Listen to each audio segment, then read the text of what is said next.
여러분 안녕하십니까? 이정명TV의 이정명입니다. 봄이 오는 길목에서 전해드린 이정명의 희망의 속삭임을 7번 전해드리자 완연한 봄이 되었습니다. 벌써 한낮의 기온이 10도 이상씩 올라가고 있습니다. 출래 불사춘이라고 해서 옛사람이 봄은 왔으나 아직 나의 봄은 오지 않았다는 말도 했지만 비바람 속에서도 꽃은 피고 세월은 갑니다. 그리고 아름다운 나의 청춘도 가고 있습니다. 그래서 오늘 또 해야 할 일이 많지만 잠깐이라도 하늘을 보고 따뜻한 햇살과 부드러운 바람을 느껴보는 것도 좋을 듯합니다. 사람들에게 시달리고 세파에 휘둘려 상처를 받아도 자연은 우리에게 상처를 치료해주고 위로를 주기 때문이죠.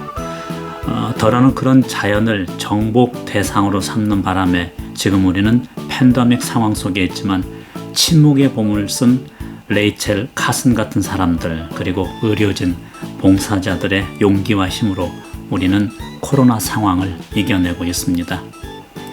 레이첼 카슨은 미국 사람입니다. 1962년에 침묵의 봄이라는 책을 써서 무분별하게 살포된 살충제의 피해가 얼마나 심각하게 환경을 오염시키고 생태계를 파괴하는지를 세상에 알린 사람이었습니다. 한번 파괴된 자연의 회복이 얼마나 어려운지는 후쿠시마 주민들의 잃어버린 고향에서도 우리가 알 수 있는 내용입니다. 이제 우리는 봄의 한가운데 와 있습니다.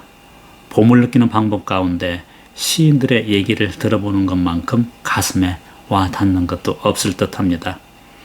영국의 시인인 월리엄 블레이크는 한 알의 모래 속에서 세계를 보고 한 송이 들꽃에서도 천국을 본다고 말했습니다.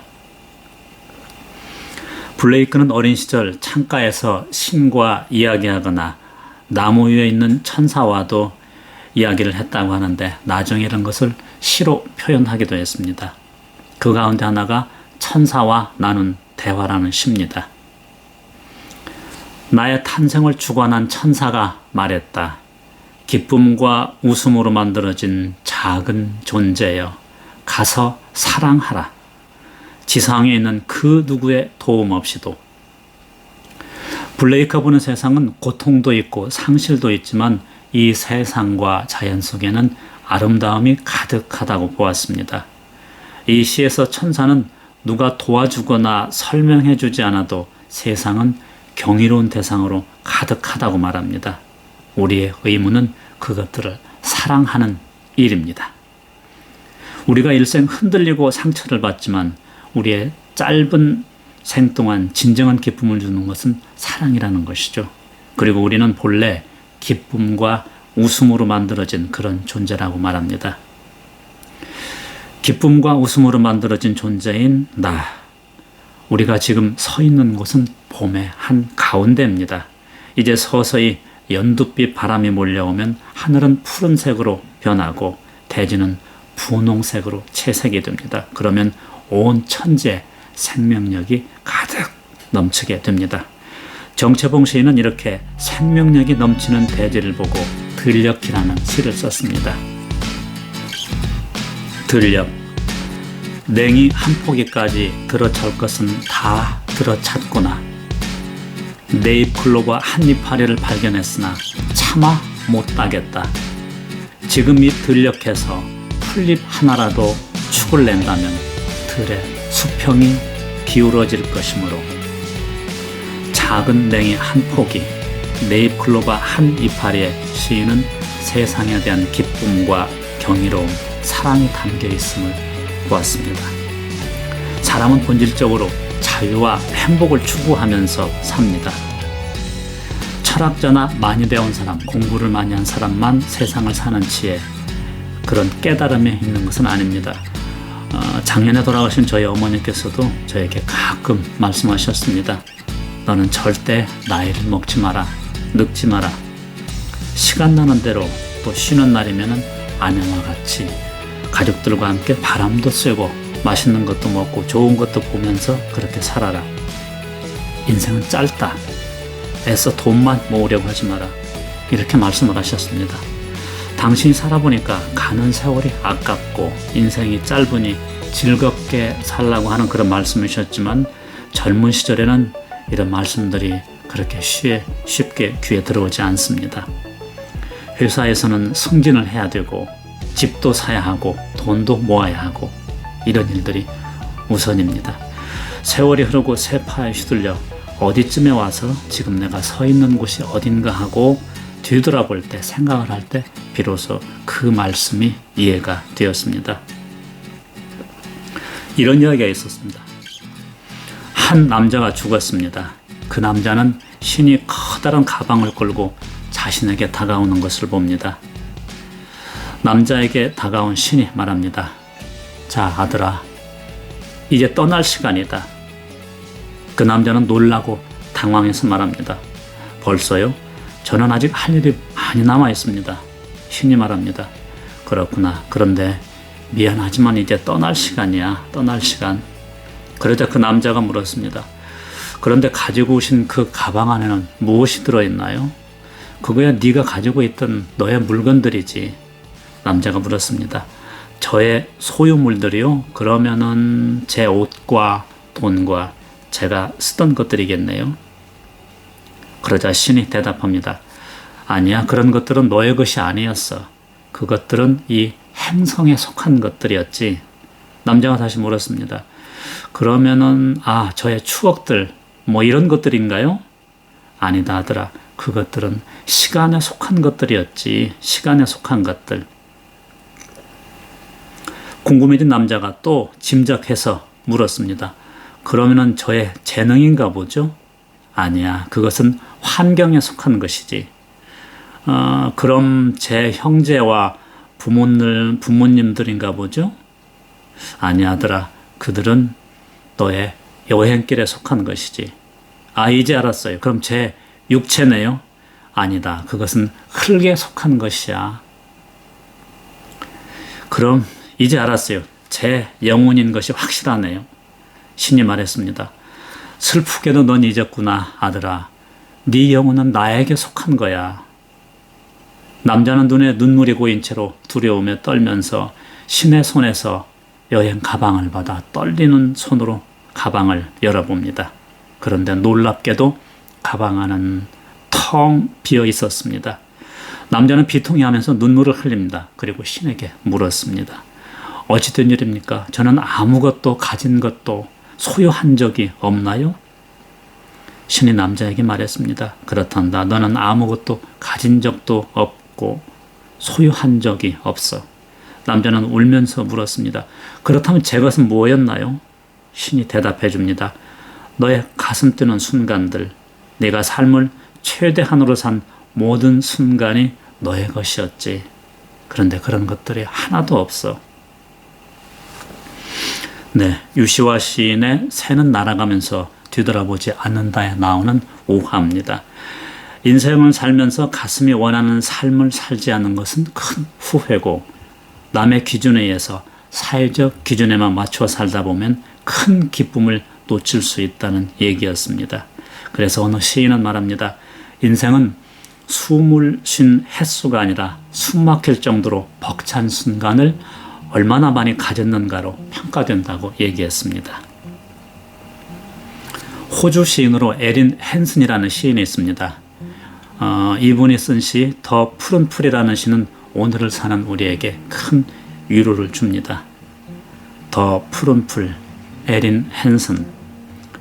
건너편 풀이 더 푸른 이유가 그곳에 늘 비가 오기 때문이라면 언제나 나눠주는 사람이 사실은 가진 것이 거의 없는 사람이라면 가장 환한 미소를 짓는 사람이 눈물 젖은 베개를 가지고 있고 당신이 아는 가장 용감한 사람이 사실은 두려움으로 마비된 사람이라면 세상은 의로운 사람들로 가득하지만 함께 있어서 보이지 않는 것이라면 자신은 진정한 안식처가 없으면서도 당신을 편안하게 해주는 것이라면 어쩌면 그들의 풀이 더 푸르러 보이는 것은 그들이 그 색으로 칠했기 때문이라면 다만 기억하라. 건너편에서는 당신의 풀이 더 푸르러 보인다는 것을. 삶이 우리에게 기대하는 것은 영웅이 되거나 불멸의 인간이 되라는 것이 아니라 두려움으로 마비되어도 한 걸음씩 나아가고 외로워도 사람들과 함께 어울리라는 것입니다. 건너편에 있는 푸르게 보이는 풀을 부러워할 필요는 없습니다. 건너편에 근사해 보이는 풀과 비교할 필요가 없다는 것입니다. 건너편에 가서 보면 내 풀도 더 푸르게 보일 수 있기 때문입니다. 이 봄에 우리가 가장 필요로 하는 것은 그래서 용기일 것입니다. 큰 집에 사는 사람과 비교하지 않는 용기, 큰 차 타는 사람과 비교하지 않는 용기, 권력 있는 사람과 비교하지 않는 용기. 남과 비교하지 않고 나를 위로하고 나를 챙길 때 우리는 나의 봄을 즐기고 봄에 몰입하고 신이 가져온 가방을 채울 수 있을 것입니다. 사실 봄을 느끼는 것은 숨막히는 벅찬 감동을 느끼는 것은 그렇게 어려운 일이 아닐 것입니다. 맨발로 땅을 걸어보는 순간, 달빛이 쏟아지는 바다를 보는 순간, 만개한 매화, 복숭아꽃 사이를 걷는 순간 등 이루 헤아릴 수 없이 많습니다. 또 그런가 하면 짧은 말 한마디에서도 우리는 감동할 때가 있습니다. 정희성 시인이 쓴 민재꽃이라는 시가 있습니다. 강원도 평창군 미탄면 청옥산 기슭, 덜렁 집 한 채 짓고 살러 들어간 제자를 찾아갔다. 거기서 만들고 거기서 키웠다는 5살 배기 딸 민지. 민지가 아침 일찍 눈 비비고 일어나 저보다 큰 물뿌리개를 나한테 들리고 질경이, 나신개, 토끼풀, 억새 이런 풀들에게 물을 주며 잘 잤니? 인사를 하는 것이었다. 그게 뭔데 거기다 물을 주니? 꽃이야 하고 민지가 대답했다. 그건 잡초야 라고 말하려던 내 입이 다물어졌다. 내 말은 때가 묻어 천지와 귀신을 감동시키지 못하는데 꽃이야 하는 그 애의 말 한마디가 풀잎의 풋풋한 잠을 흔들어 깨우는 것이었다. 네, 5살 아이의 말 한마디가 천지와 귀신을 감동시킬 수 있다고 시인은 말합니다. 그걸 듣고 보는 시인이 느낀 건 물론 그 이상일 겁니다. 잡초와 꽃의 차이는 생각의 차이입니다. 자연을 있는 그대로 바라볼 줄 아는 아이의 마음은 그래서 경이롭습니다. 앞서 소개해드렸던 가방을 든 신의 우화에서 보았듯이 죽어서 가방이 비지 않으려면 우리는 가슴 뛰는 순간을 많이 살아야 합니다. 스스로 감동하는 순간들로 우리의 마음을 채우고 신이 가져올 가방에 담아야 합니다. 눈을 들어 하늘을 보면 우리의 작은 가슴을 채울 감동은 얼마든지 있습니다. 다행히 신은 우리에게 작은 눈과 작은 심장을 주셨지만 내 눈 안에 세상의 모든 것을 넣을 수 있게 하셨고 내 작은 가슴에 세상의 감동을 넣고도 남게 하셨습니다. 앞부분에서 말씀드린 블레이크의 시 천사와의 대화가 바로 그것입니다. 나의 탄생을 주관한 천사가 말했다.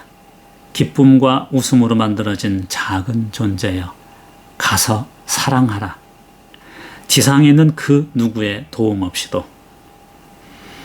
행복과 자유를 찾아 나선 우리는 신이 곳곳에 내려놓은 행복을 만지고 느끼고 소유하고 감동할 수 있습니다. 네, 이정명의 행복발전소, 오늘 이야기는 김소월님의 첫 치마를 소개해드리면서 마치겠습니다. 첫 치마 김소월. 봄은 가나니 저문 날에, 꽃은 지나니 저문 봄에, 속없이 우나니 지는 꽃을, 속없이 느끼나니 가는 봄을, 꽃지고 잎진 가지를 잡고 미친 듯 우나니 집나니는, 해 다 지고 저문 봄에 허리에도 감은 첫 치마를 눈물로 한박 쥐어짜며 속없이 우노라 지는 꽃을, 속없이 느끼노라 가는 보물. 이정명TV가 보내드리는 이정명의 행복발전소, 오늘 그 첫 번째 이야기, 가방을 가져온 신의 이야기는 여기에서 마치겠습니다. 이정명의 행복발전소는 매주 금요일 유튜브에 업로드됩니다. 그리고 시간의 귀중함을 주제로 한 어른들을 위한 동화 바다를 모르는 소녀는 매주 월요일에 업로드됩니다. 오늘도 행복한 봄날 되시기 바랍니다. 고맙습니다.